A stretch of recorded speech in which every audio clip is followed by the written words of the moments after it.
ideas that are from says, our culture teaches us to fear the experience of the dark, especially that inner darkness that is our shadow self.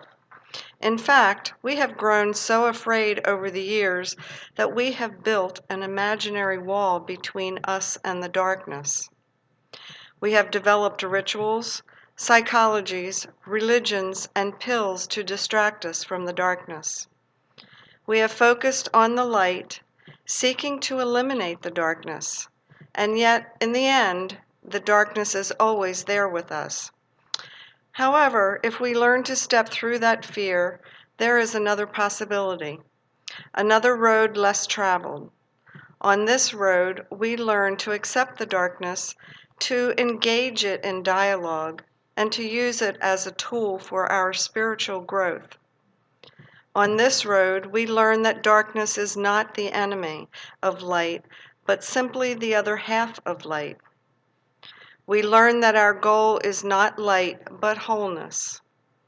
We learn that true spiritual wholeness is not a denial of the dark side of ourselves, but rather an embracing of both our inner light and our inner darkness into an integrated, healthy, transcendent whole. The Master teaches Jesus in Parable of Leaven, found in Matthew 13:33, said, "The kingdom of heaven is like leaven that a woman took and hid in 3 measures of flour until it was all leavened." Bring the awareness of your ability to decree a thing and speak this affirmation with me with the feeling of victory. In the midst of the fireworks of life, I intend that I am free in the cool grace of spirit to be a calming presence. Thank you. Thank you, Linda. Yes, you did a great job of presenting this really interesting topic. And some of you may be saying, who didn't know what it was about, saying, oh, do I really want to get into this today? I don't know. Not sure if you are or not. But the thing is, this is all about self-care. And so let's use the analogy of how do you care for yourself when it's hot? Do you sip a cool drink? Do you go into the air conditioning? Or do you go to a cooler climate? Which we did when we went to the mountains a week or so ago. Or do you move into the shade? Do you move into the shade? And so today we're moving into the shade. So when things heat up in our lives and when we notice that we're continuing to do the same patterns over and over again and maybe not making the progress that we want to make, it means that it's time to find refuge in the shade. And this is about embracing, as you saw, this beautiful yin-yang symbol. As we learn to embrace all aspects of ourselves, we move toward that awareness of our already present wholeness. We begin to integrate all of it into one beautiful, radiant whole. So Carl Jung was the first that I'm aware of that coined this term called the shadow self in his psychology some time ago. And he meant it to represent the part of ourselves that we have repressed or denied. And this is how it happens. It's actually really beautifully described by someone by the name of Robert Bly in his book called A Little Book on the Human Shadow. He said, we are each born with a 360-degree personality. So if you remember, or if you've been around infants, you know that they express the full range of emotions, right? All their little personalities are all out there for us to see. And what happens, though, over time is that soon we as infants or young children begin to discover that certain slices of that pie are unacceptable to those who are around us. So what happens? We get shamed for crying, maybe. Could be that. Or we get punished for being angry. Or we get ridiculed for wanting too much attention. Saying, oh, you're selfish, whatever that is. Or acting proud of ourselves. Oh, you shouldn't do that. That'll make other people feel bad if you show off too much. So all of those various actions over time then cause us to repress and deny those slices of the pie of our being. And it becomes what is known as the shadow. Robert Bly, in his little book, says, it's as if we threw all of the unacceptable parts of ourselves over our shoulder and into a bag that we then drag around with us wherever we go.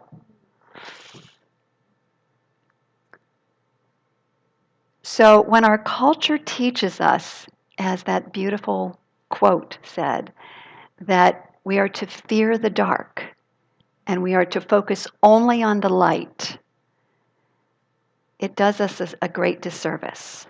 It does us a great disservice because the shadow self is something to be explored and engaged in conversation and healed.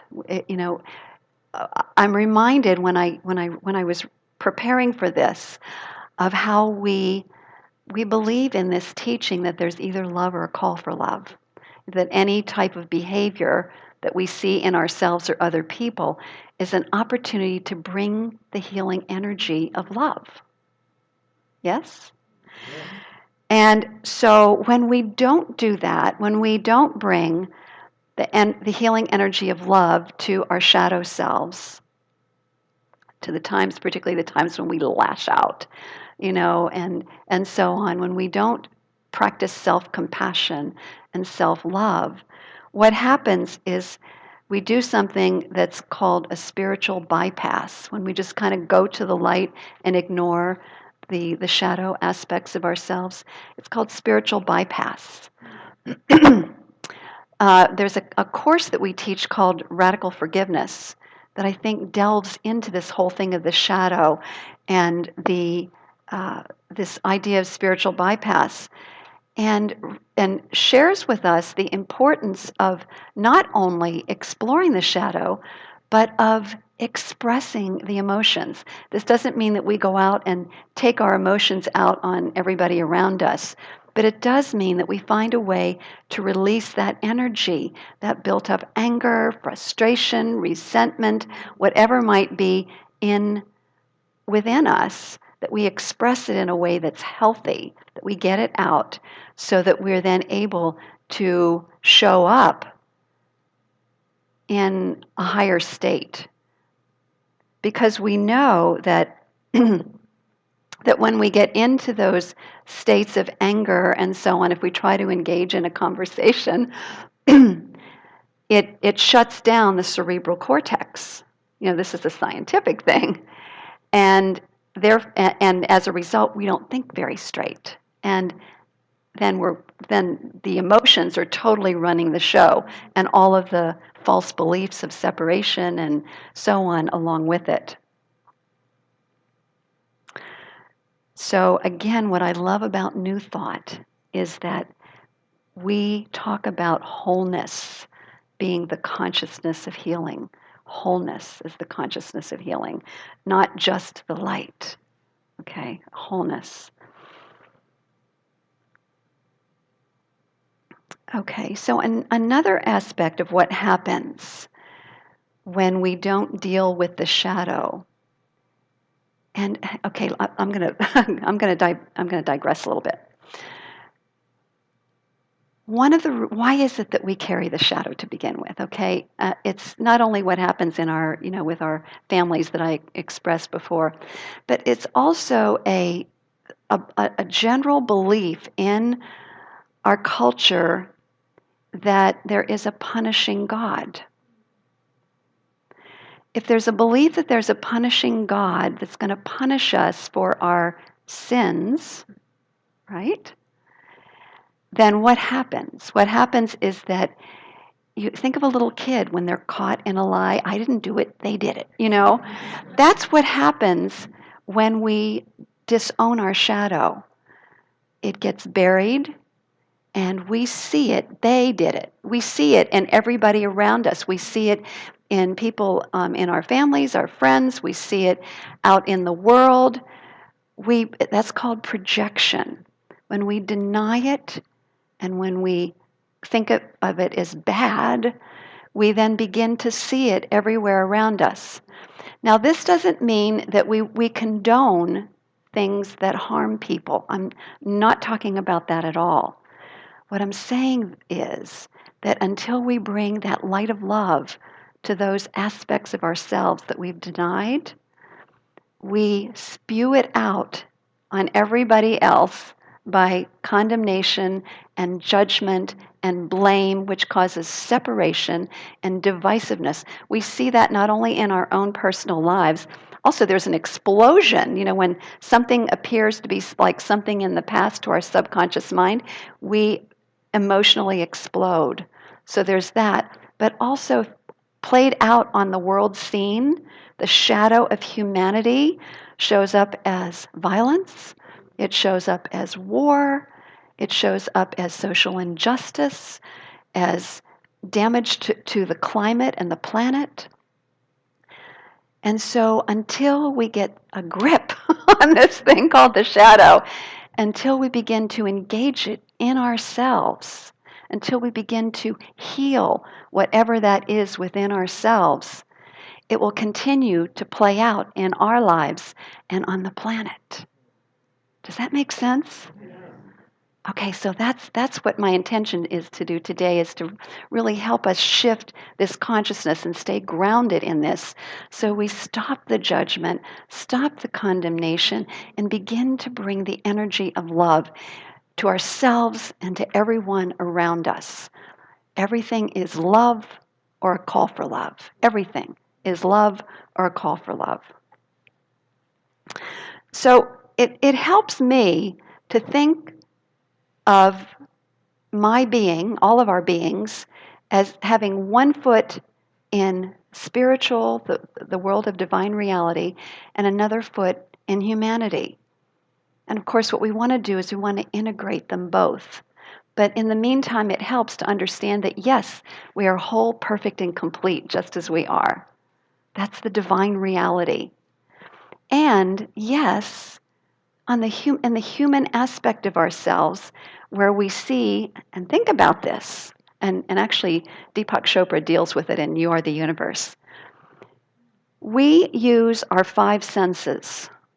Our five senses, we know, only gives us a tiny little slice of reality. There is so much more to reality than what the five senses can see. And because of that, there's all of these dimensions of reality that we have available to us. What has been called the field of pure potentiality and possibility, the mind of God, is available to us to draw from and to create. And until and the shadow, what the shadow does is when we deny it, it keeps us stuck in the five senses.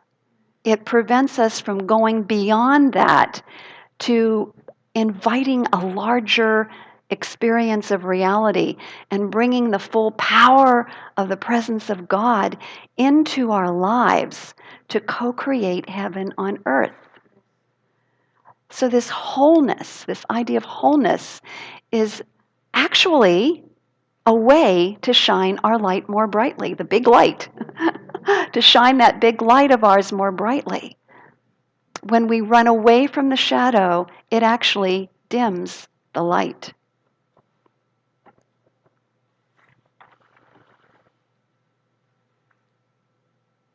All right, so I want to use, Dan has some beautiful little things to project on the screen. I want to use some examples in the physical world to describe this thing called the shadow. Um, First of all, notice that without the shadows, you don't see the light. How do we know there's light there unless there's also shadow? Do you see the wholeness of it and the beauty that takes place as a result? So actually, the shadows, bring our attention to the light. And that's what happens when we engage the shadow within. It helps bring our attention more fully to the light, what the truth is. Um, Also, Dan, could you show the other one that's the tree and the yeah. Also, contrast. The shadows that provide contrast create great beauty. Do you see that? That's a great example of the wholeness of who we are. If we are just completely and totally the light, where is how do we even distinguish that we are the light unless we have the other going on? I go back to the children with the 360-degree personalities. And yet, look at how we just love to be around little children because they radiate that light. And yet, they express the full 360-degree, all of that beautiful contrast of personality.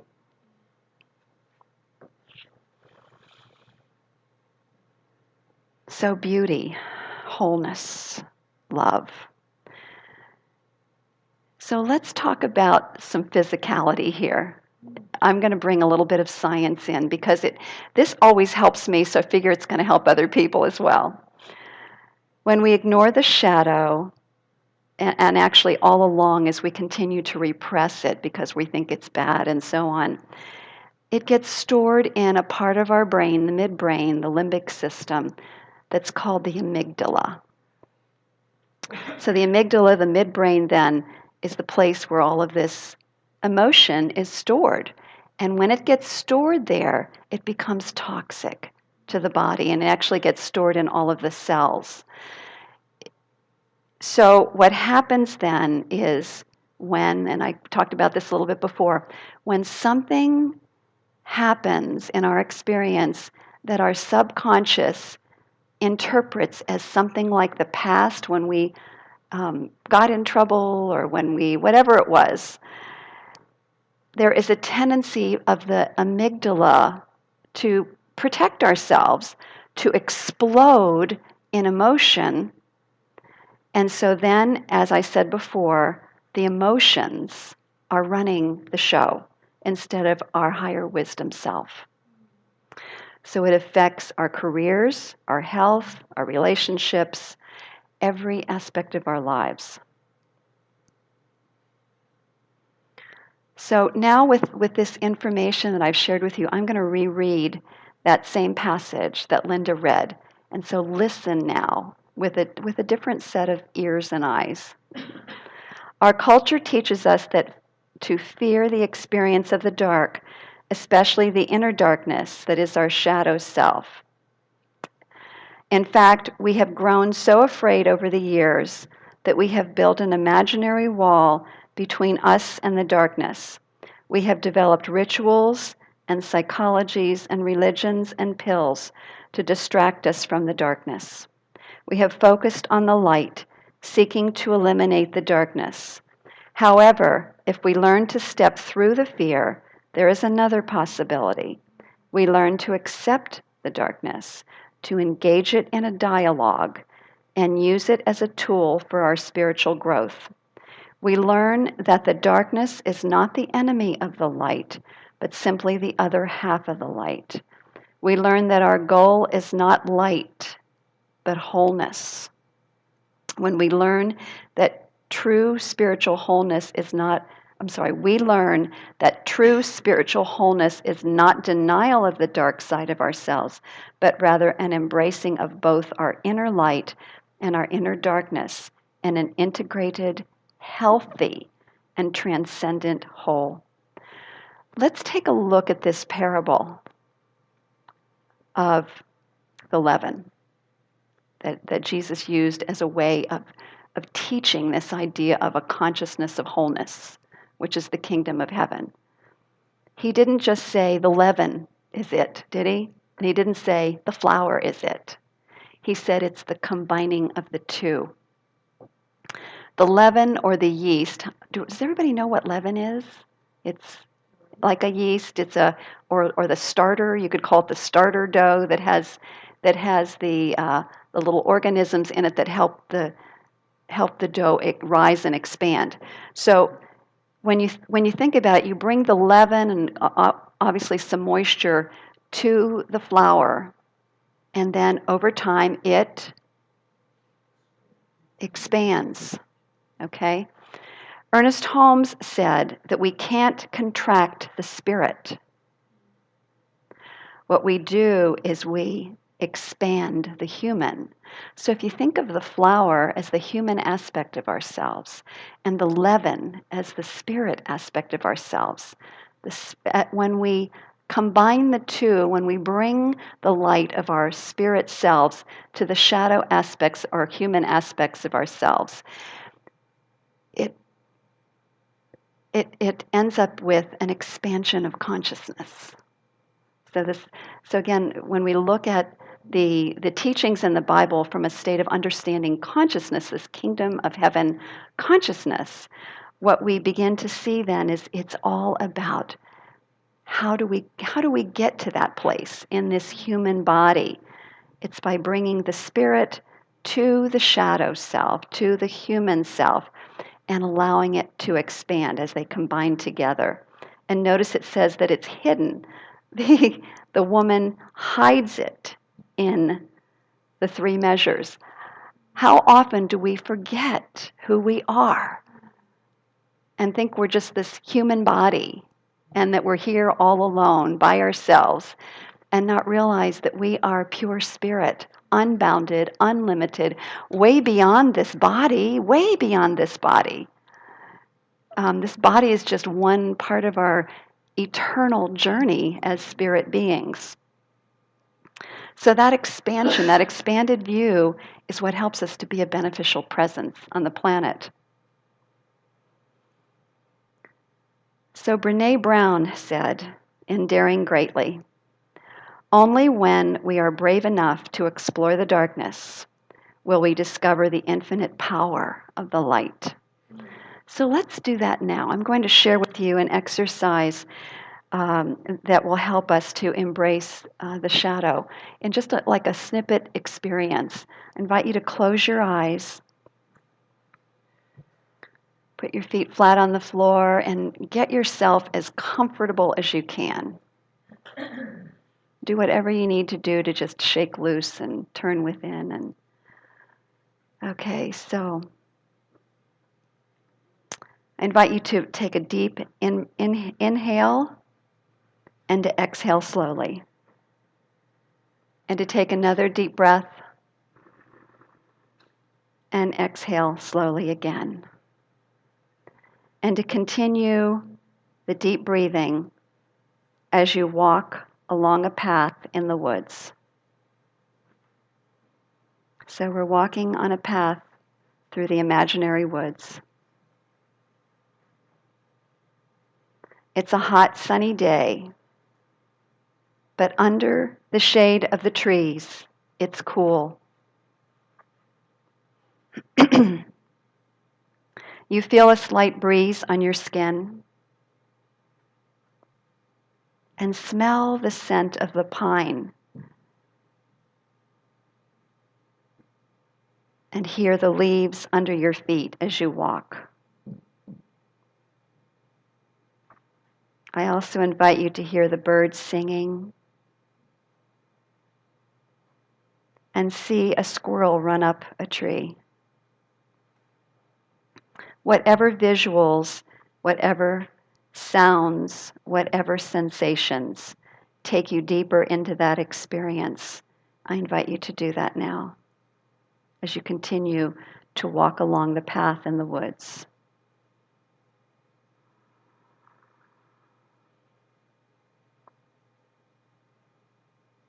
And soon you come to a small clearing,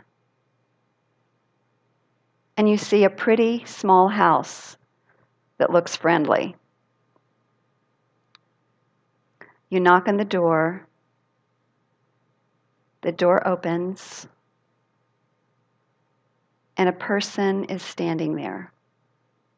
You greet each other and invite this person to come and sit with you on a bench in the cool shade to talk. You realize that this is an aspect of your shadow self. And yet, instead of feeling afraid, you feel peaceful and you feel a great compassion for this aspect of yourself. Seated on the bench, you look this aspect or person in the eyes and simply ask, "What purpose do you serve?" And I invite you to listen to the answer with an open heart. What purpose do you serve?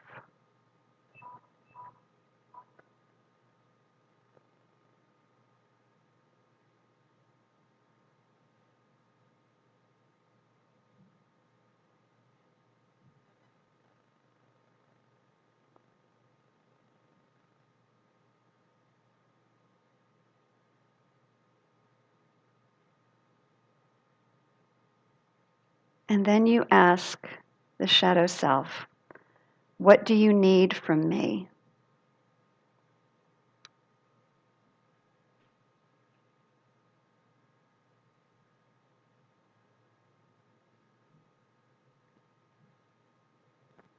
And still keeping your heart open, you ask, "What gift do you have for me today?"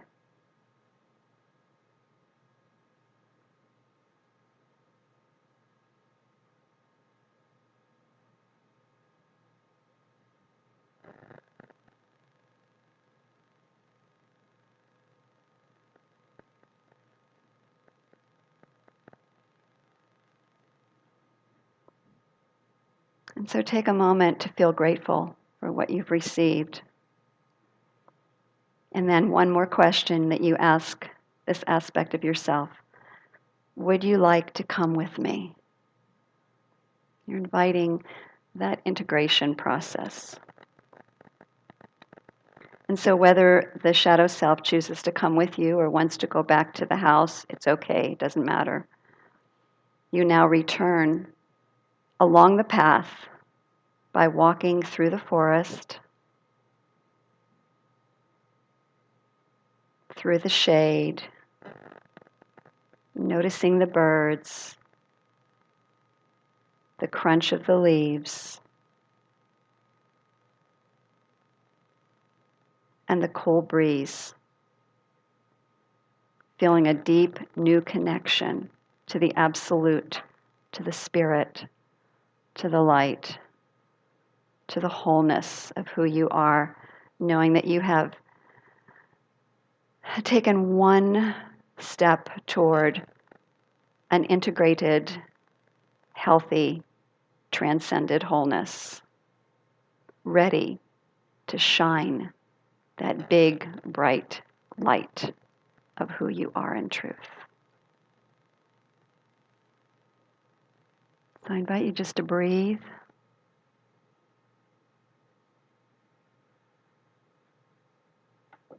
And I leave you with this prayer, keeping your eyes closed.